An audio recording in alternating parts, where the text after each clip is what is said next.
Bagaimana kabarnya pagi ini? Ya, puji Tuhan untuk kabar baik yang dianugerahkan Tuhan, sehingga kita diperkenankan merayakan dan menghayati hari kebangkitan Kristus dari antara orang mati. Tema perenungan kita pada saat ini sesuai dengan tema seragam GTM, pengharapan yang teguh karena kebangkitan Yesus. Pengharapan yang teguh karena kebangkitan Yesus. Bapak Ibu saudara-saudara yang sama dikasihi Tuhan, pengambilan keputusan dalam suatu proses peradilan tentu membutuhkan saksi.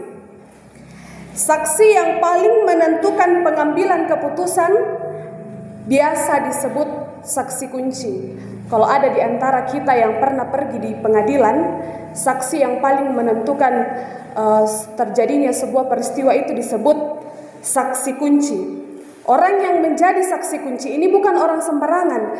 Orang yang ditunjuk menjadi saksi kunci adalah dia yang tahu peristiwa yang dialami secara rinci, dia yang tahu rentetan kejadian yang dialami. Jadi tidak semua orang bisa menjadi saksi, tapi yang menjadi saksi adalah dia yang melihat, mengetahui peristiwa itu dengan baik dan jelas.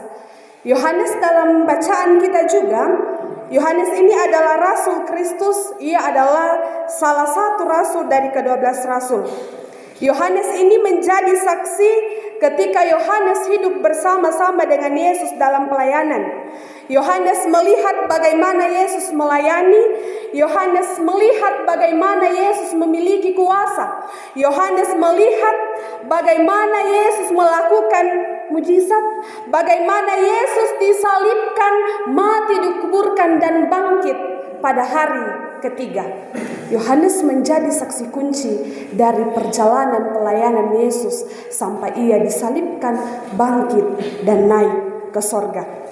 Ini menjadi sebuah bukti sejarah yang kemudian diceritakan oleh Yohanes dalam wahyu yang kita baca pada saat ini.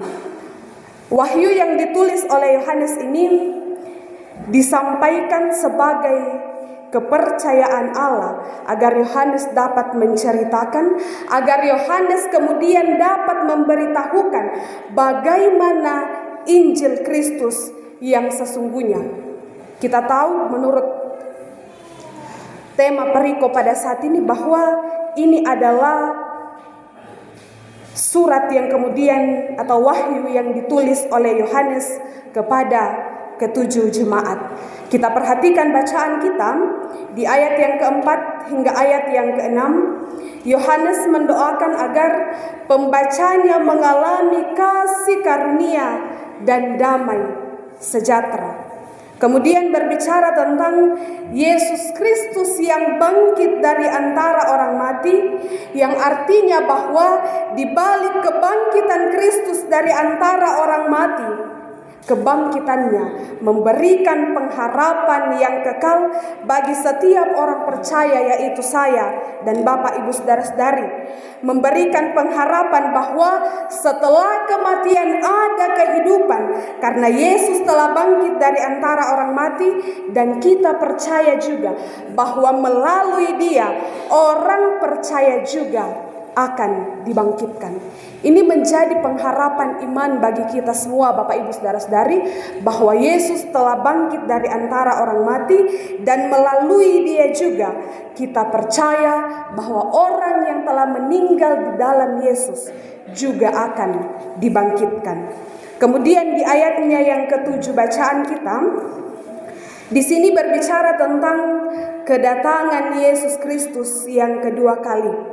Kedatangan Yesus Kristus yang kedua kali adalah peristiwa yang akan dilihat, peristiwa yang akan disaksikan semua orang yang percaya kepadanya.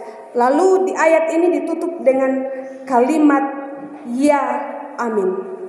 Kalimat ya amin ini menunjukkan keyakinan akan kebenaran tentang Kristus dan kepastian kedatangannya ke dalam dunia yang kedua kali bagi kita orang percaya.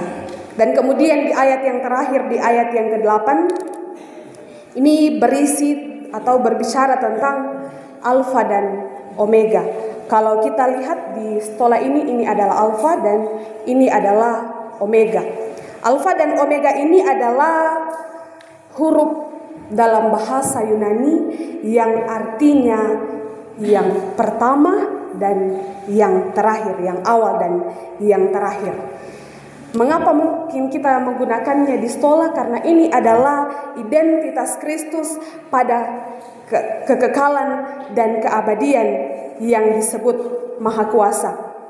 Alfa dan Omega ini menunjuk pada kuasanya atas segala ciptaan, menguasai masa lalu, menguasai masa sekarang, dan masa yang akan datang.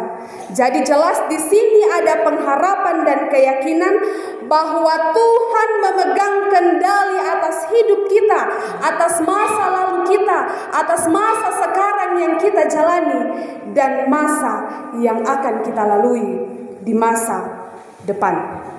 Karena itu Bapak Ibu saudara-saudari, lewat kebangkitan Yesus yang kita peringati hari ini, ada pengharapan yang teguh yang kita rasakan.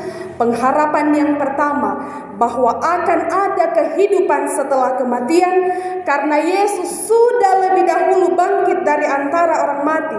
Dan kita percaya bahwa melalui kebangkitannya akan ada kebangkitan orang-orang yang mati. Dan pengharapan yang kedua, yaitu akan kedatangan Yesus Kristus yang kedua kali, dan kita mengakui bahwa itu adalah pengharapan yang teguh yang harus diamini dan imani bahwa ya, amin, itu akan terjadi. Dan pengharapan yang ketiga, bahwa Tuhanlah yang memegang kendali dalam kehidupan kita, baik hidup di masa lalu, baik hidup di masa sekarang, dan masa yang akan datang.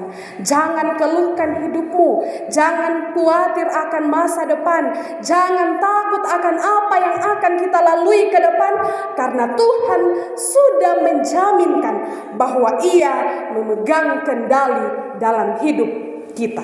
Tugas kita adalah mempercayakan hidup kita sepenuhnya kepada Tuhan. Tugas kita adalah menyerahkan sepenuhnya kehidupan kita kepada Tuhan.